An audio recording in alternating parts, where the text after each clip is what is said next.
এটা তো স্পিটার। সমস্যা আরো জটিল হয়ে গেল। আমরা স্পিটারের জন্য তৈরি ছিলাম না। আমরা কি গগলস পরে নেই? স্পিটারের প্রথম অস্ত্রই হলো তার নিউরোটক্সিক বিষ, যা তারা ফিগার অফ 8 প্যাটার্নে খুব ভালোভাবে ছুঁড়তে পারে, আর তা প্রায় 2.5 মিটার দূর থেকে আমাদের চোখে পড়তে পারে। এই মুহূর্তে আমি 2 মিটারেরও কম দূরত্বে রয়েছি। এর থেকে ব্ল্যাক মাম্বা ধরা সহজ ছিল। ওরা চোখের দিকে বিষ ছোড়ে আর কখনো মিস করে না। স্পিটারের বিষ চোখে গেলে মনে হয় যেন অ্যাসিডের সঙ্গে কাচের গুঁড়ো মিশিয়ে চোখে দেওয়া হয়েছে। প্রচন্ড যন্ত্রণা হয় এবং সময় চোখ না ধুলে অন্ধ হয়ে যেতে পারি আমি। গগলসগুলো দাও প্লিজ। ড্যানিয়েল, আমার চশমাটা দাও প্লিজ। আমি এগুলো ছুঁড়ে দিচ্ছি। রেডি? ছুঁড়ে দাও। আচ্ছা, জেমস, সরি, এই নাও। এখন ওকে ঠিক করে দেখতে পাচ্ছি না। কত দূর ঢুকে গেছে দেখি। তোর মাথাটা তুমি কোথায় ভাই? 100% নিশ্চিত তো? দাঁড়াও। আমি ওর লেজটা ধরেছি, যেটা খুব একটা ভালো ব্যাপার নয়। এটা বেশ বড়, কিন্তু এই ভয়াবহ বিষ ও সর্বত্র ছড়িয়ে দিচ্ছে। সুয়েজ স্পিটিং কোবরার বিষে অ্যালার্জি থাকায় ওকে দূরে দাঁড়িয়ে দেখতে হবে। ও মাথাটা সরিয়ে নেওয়ার চেষ্টা করছে। আচ্ছা, আমি কি জানি উচিত নয়, তবুও সাহায্য না, করব কি? তুমি কিছু করতে পারবে না, তাই না? তোমার তো এর বিষে অ্যালার্জি আছে।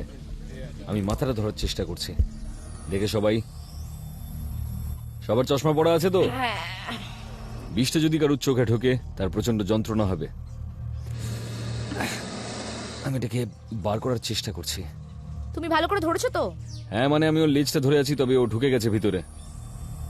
এটা কিন্তু বেশ বড়। ওর মাথাটা কোথায় গেল? বেশি জোরে তুমি কি টানাও যাবে ব্যাগগুলো না, সরাতে পারবে? খুবই আস্তে আস্তে করতে হবে। আয় বাবা, এটা সুজির সব থেকে প্রিয় সাপ। আমার খুব খারাপ লাগছে, আমি কিছুই করে উঠতে পারছি না। চলে আয়। দেখে আমার দিকে উল্টো হয়ে ঝুলে আছে আর প্রচন্ড ভাবে বিষ ছুঁড়ছে, আর আমি চেষ্টা করছি। এই, তুমি পেয়েছো? হ্যাঁ, ওই তো প্রায়। যতক্ষণ না পাচ্ছি ছাড়ছি না। প্রথমে টং দিয়ে ওর মাথার কাছটা ধরতে হবে, তারপর হাতে ধরতে হবে।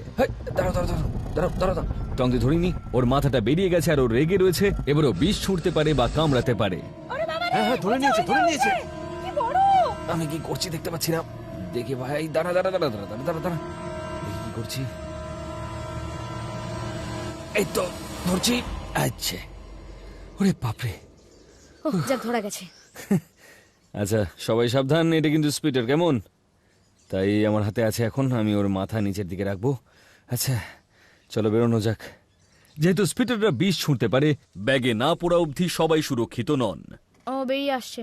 হ্যাঁ, আমি দেখাতে পারি, তবে কাছে আসবেন না। মাথাটা নিচু করছি, ওকে নিয়ে যাও। ওরে বাবা, এই যে। কি বড়! হ্যাঁ, কি সাংঘাতিক। এই যে দেখুন, এটা স্পিটার। ও আচ্ছা। হ্যাঁ, ধার থেকে দেখেছিলাম আর অন্ধকার ছিল, দেখতে পাইনি। ভেবেছিলাম যে এটা একটা মাম্বা। তারপর দেখি পেটের রংটা হালকা। আমি ভাবলাম না। যখন ব্যাগটার উপরে এটা তো শুয়েছিল, স্পিটার। আমরা গায়ের উপরে ছাই রংটাই এটা দেখতে বেশ পাচ্ছি। বড়, কিন্তু বেশ ভালো হ্যাঁ, বড়। বেশ বড় দেখছি। ঠিক আছে ভাই, আমি তোকে কিছু করবো না। আমাকে ঝটপট ব্যাগে পুরে দিতে চাই। খুব ভয়ানক সাপ এটা। এটা যদি কখনো দেখেন, নিজের চোখ তখনই ঢেকে ফেলবেন, মানে সানগ্লাস পরে হ্যাঁ, নেবেন আর সানগ্লাস কি। না পরলে বা সোজা হাত চোখে দিয়ে বিষ চোখ ছুঁড়ে ঢাকবেন। মারবে। হ্যাঁ, ওরা হ্যাঁ। একদম তাক করে বিষ ছোড়ে। আর যদি ওটা কামড়ায়, সোজা হাসপাতালে যাবেন। বস্তায় এদের বিষটা ভরেছে, সত্যি মরে খুব যাবে খারাপ। না? আচ্ছা, ঢুকে গেছে। ঠিক আছে, চলো Thank আমরা you. বেরিয়ে পড়ি। ধন্যবাদ। ধন্যবাদ। ধন্যবাদ, Thank you, আপনাদের ধন্যবাদ। বাই। বাপরে, কি মারাত্মক সাপ ছিল। ডারবানের গরমটা একটু অন্যরকম। প্রতি 4 থেকে 5 দিন পর পর তাপমাত্রা ভীষণ বেশি বেড়ে যায়, আর সেই সময় সাপের উৎপাত বেড়ে যায়। সেগুলো আমাদের ব্যস্ততম দিন হয়। গরম বাড়লেই সাপেদের আনাগোনা বেড়ে যায়। নিজেদের গর্ত থেকে বেরিয়ে তারা ঢুকে পড়ে মানুষের বাড়িতে দিনের যে কোনো সময়। আমাদের হাতে সময় নেই, খুব শীঘ্রই অন্ধকার হয়ে যাবে। আর আমরা একটা ব্ল্যাক মাম্বা ধরার জন্য ডাক পেয়েছি, যে একজনের বাড়িতে ঢুকে গেছে আর ফল সিলিং এর ভিতরে ঢুকে গেছে। আমাদের একটু অসুবিধা হবে, তবে আমরা অন্ধকার হওয়ার আগে সাপটা ধরতে চাই, কারণ যদি আমরা সাপটা না ধরি, ওরা কেউ ঘুমোতে পারবেন না। সাধারণত আমরা আগে থেকে জানতে পারি না যে আমরা কি সাপ ধরবো, তবে এইবার আমরা জানি। বাড়ির মালিকরা কোনোভাবে নিজেদের সেলফোনটাকে উপরে তুলে সাপটার একটা ভিডিও তুলেছেন। কাকু, আমাদের কোনো একজনকে ডাকতে হবে। এই সাপটা বিশাল বড়। দেখেই বোঝা যাচ্ছে যে এই সাপটা বিরাট, এটা বেশ বড়। আর এটা দেখে মনে হচ্ছে ব্ল্যাক মাম্বা। আপনাদের বাড়িতে সাপ ঢুকেছে? হ্যাঁ, আচ্ছা, একটা ব্ল্যাক মাম্বা। আপনার বাড়ি কত দূরে? খুব একটা দূরে নয় দাদা, এই ধরুন 2-1 মিনিটের হাঁটা পথ এই রাস্তা দিয়ে। আচ্ছা, বাড়িটা দূরে নয়, তবে সোজা নিচে। ইস, হ্যাঁ, এই যে এই রাস্তাটা কি বাড়িটাই। খারাপ। এইদিকে আসুন। আমরা জানি কি ধরনের সাপ, তবে এবার একটা নতুন সমস্যা দেখা দিল। বাড়ির ভিতরে কোনো কারেন্ট নেই, এই যে এদিকে ভিতরটা আসুন, পুরো এদিকে। অন্ধকার। হ্যাঁ, ওটা আচ্ছা, ওটা ওই দাঁড়ান। ছাদে আপনার আছে, মনে হয় ওখানে ওই আছে? সিলিং এ। হ্যাঁ হ্যাঁ, আচ্ছা ওই উপরে। দাঁড়ান দেখি আমরা দেখতে পাই কিনা। তো আপনি ওখানে দেখেছেন তো? আরে আপনাদের কি মই লাগবে? এই রে। কাকু একটা মই এনে দাও না, এনাদের একটা মই লাগবে। সময় লাগতে পারে ঘন্টা খানেক। একটা মই পেলে ভালো করে দেখা যেত। তবে একটা জিনিস, যদি আমরা সাপটাকে খুঁজে পাই তাহলে কিন্তু আপনাদের ওই সিলিংটাকে ভাঙতে হবে। হ্যাঁ, অন্য কোনো উপায় না থাকলে তো আপনাদের এটা কিছুটা ভাঙতেই হবে। সমস্যা হবে। তাতে কিছু তো আপনার করার আপত্তি নেই তো? না না না, আর তো কোনো উপায় নেই। আরে বাপরে, দেখে দেখে একটু জায়গা নেই এখানে। আমি ফাঁকটায় মাথা ঢোকালাম, মইতে উঠে দাঁড়ালাম, সাপটার মুখে টর্চ মারলাম, আর টর্চ মারতেই সাপটা মুখ খুললো। Black mamba. এই সাপটাই রয়েছে ওনাদের সিলিং এ। আফ্রিকার সব থেকে বড় এবং ভয়াবহ সাপগুলোর একটা, যা 4 মিটার অবধি বড় হতে পারে, এবং এটা এতক্ষণে আক্রমণ করার জন্য তৈরি হয়ে আছে। কেউই চাইবে না তার অন্ধকার বাড়িতে একটা সাপ ঢুকুক। এই অসাধারণ সাপটার 2 ফোঁটা বিষই আমাকে বা এখানে যিনি ঘুমন তাকে মারার জন্য যথেষ্ট, যদি না আমি একে ধরতে পারি। দেখে কিন্তু এরা পাশের বাড়িও চলে যেতে পারে। এখানে কি কোনো সাপটা একদম ওইখানটায় রয়েছে, মানে একদম ওইদিকে। কিছু লাগবে? কিন্তু সব বেরোতে পারবে না কারণ কোনো দ্বিতীয় সিলিং নেই। এখানে একটা ছোট্ট ফাঁক আছে, আমি দেখতে পাচ্ছি। আরে বাপরে, ও যেতে পারে। এটা প্রায় 2.5 মিটার মতন লম্বা একটা ব্ল্যাক মাম্বা। এখানে অনেক ইঁদুরের মল পড়ে আছে, সেই জন্যই ও এসেছে। এখানে ইঁদুর রয়েছে, প্রচুর মল রয়েছে। পুরো সিলিংটা যখন ভাঙবো দেখতে পাবে। আমার ওনার জন্য খারাপ লাগছে, উনি সত্যি হ্যাঁ, ঘরটা জানি, খুব আমি গুছিয়ে সেটা ধ্বংস রাখেন। করে দেবো।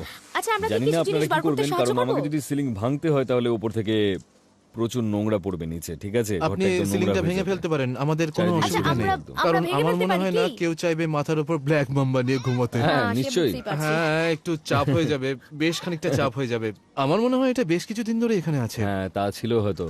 মাম্বাটা রয়েছে এইখানে এই মুহূর্তে, তবে ওইখানে একটা গর্ত রয়েছে। আমার মতে ওনার জামা কাপড়গুলো অন্তত সরিয়ে দেওয়াই যায়। সাপটা উপর থেকে বুঝতে পারছে যে কিছু একটা হচ্ছে। এতক্ষণে ও বুঝতে পেরেছে ও কোন ঠাসা হয়ে গেছে। আমাদের এই ঘরটা ফাঁকা করতে হবে, কারণ ও পালাতে চাইলে আমাদের জায়গা দরকার হবে। ব্যাপারটা সবাই জানতে পেরেছেন, আর এখানে লোকের ভিড় বাড়ছে। আরো বেশি মানুষের বিপদ রয়েছে এখানে। আর একটা সমস্যা হলো, যদি সিলিংটা ভেঙে পড়ে তাহলে সাপটাও মাটিতে পড়বে। আমাদের সবাইকে তৈরি থাকতে হবে, ঠিক আছে? হ্যাঁ, আমার মনে হয় না আমি তাই, তার জন্য প্রস্তুত। আমার মনে হয় আমার এখান থেকে সরে যাওয়াই উচিত। আমি ওই ফাঁকে মাথা ঢোকানো মানে হলো মাম্বাটা তেড়ে আসতে পারে আমার দিকে। মাম্বাটা যদি আমার মাথায় বা ঘাড়ে কামড়ায় তাহলে আর কিছুই করার থাকবে না। বিষ আমার শিরায় এবং হৃৎপিণ্ডে খুব তাড়াতাড়ি ছড়িয়ে পড়বে। মাত্র কয়েক মিনিটে আমি ঘামতে শুরু করব, তারপর নিঃশ্বাস নিতে পারবো না। আর যদি তার 20 মিনিটের মধ্যে আমি অ্যান্টিভেনাম না পাই তাহলে আমার হার্ট কাজ করা বন্ধ করে দেবে। হ্যাঁ, এখানেই আছে এখনো। কোথায় কোথায়? এটা প্রচন্ড বড়। সিলিংটা পুরো ভেঙে দেওয়ার আগে দেখি যে সাপটা আমার দিকে এগিয়ে আসে কিনা। আচ্ছা, ওই কোণে আছে, এই কোণে আছে? মারো। মারছি। কিছু বুঝলে?